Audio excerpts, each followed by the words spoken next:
शिवाय ओम अमृतेश्वराय नमः। मैं प्रियांशु मंडल क्लास 7 रोल नंबर 31। आज मैं हिंदी पाठ भानुदत्त की चतुराई के बारे में कुछ बताने जा रहा हूँ। इस कहानी में भानुदत्त ने कैसे अपने साहस और बुद्धि से हर मुश्किलों का समाधान किया, ये बताया गया है। एक बार एक पंडित कहीं जा रहा था। उसका नाम भानुदत्त शास्त्री था। उसको एक कुम्हार मिला जिसके 2 गधे थे और उन्होंने बोला कि मेरे 2 गधे खो गए हैं। आप अपने ज्योतिषी का ज्ञान लगा के बोलिए कि मेरे 2 गधे कहाँ गए। उनको पता चला कि वो जब घर आ रहे थे तब उन्होंने 2 गधे को देखा।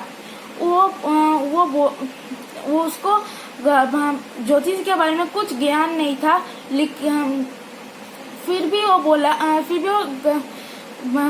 वो उंगलियों का नाटक करके बोला, तुम्हारे गधे उत्तर दिशा की ओर गए हैं। उस कुम्हार ने पंडित के बात सुनकर उत्तर दिशा में चल गया और जाते ही जाते उनको 2 गधा मिल गया। वो कुम्हार जहाँ भी जाता था उस पंडित का शास्त्री के बारे में सब बता देता था और धीरे धीरे वो राजा के पास भी चल गया। एक दिन एक रानी का 9 लाख का हार गुम हो गया और फिर वो बोला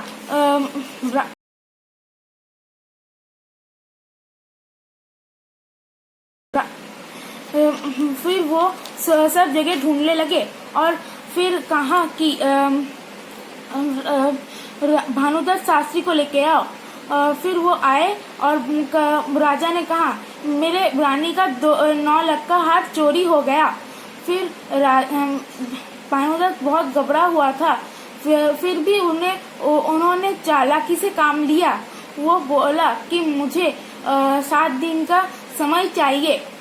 उन्होंने अपने महल में ही उनको खाने पीने और सोने का व्यवस्था कर दिया था।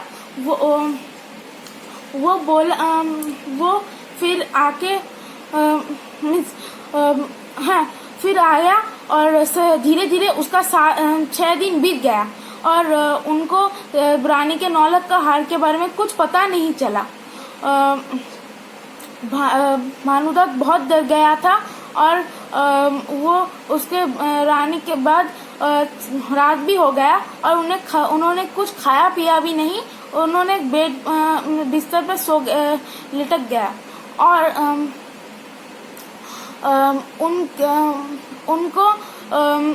उनकी नींद उड़ गई थी। सामने ही उनको मौत दिखाई दे रहा था। तभी उन्होंने बोला, जारी चिंता आरी निंदिया। उनके महल में ही 2 दासियां थी जिनके नाम चिंता और निंदिया थी।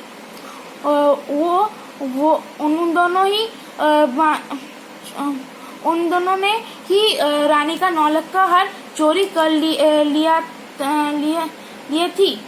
और फिर जब वो पंडित के बारे में जब उसका नाम सुना उन दोनों का, तब वो दोनों घबराई गई थी और जाकर पंडित के पैर पकड़े और कहा,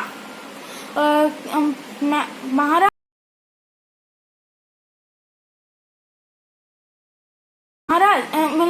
पंडित जी, हम दोनों ने ही तो रानी का 9 लाख का हार चोरी किया है। आप राजा को मत बोलिए। पंडित मन ही मन बहुत खुश हुआ और उन्होंने कहा कि इस बात में तुम्हें बचा लूंगा, लेकिन फिर कभी मत करना। उन्होंने कहा, कहाँ है वो रानी का 9 लाख का हार? उन्होंने कहा कि हमने बगीचे पर पीपल के पेड़ के खोखर में रखा है। सुबह होते ही उन्होंने राजा को बोला कि मेरा ज्योतिष ज्ञान कहता है कि आपका नौलख का हार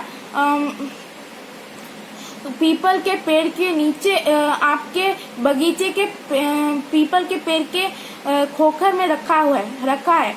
उन्होंने जल्द ही नौकर भेजे एवं वो कुछ ही देर में रानी का नौलख का हार लेके आ गए और वो ये देखते हुए वो बहुत खुश हुआ और कहा और उन्होंने बहुत धन इनाम में दिया और उनको राज ज्योतिषी बना लिया। ओम नम और इस कहानी से हमें जानकारी मिलती है कि हमें अपनी बुद्धि और साहस से हर समय काम लेना चाहिए।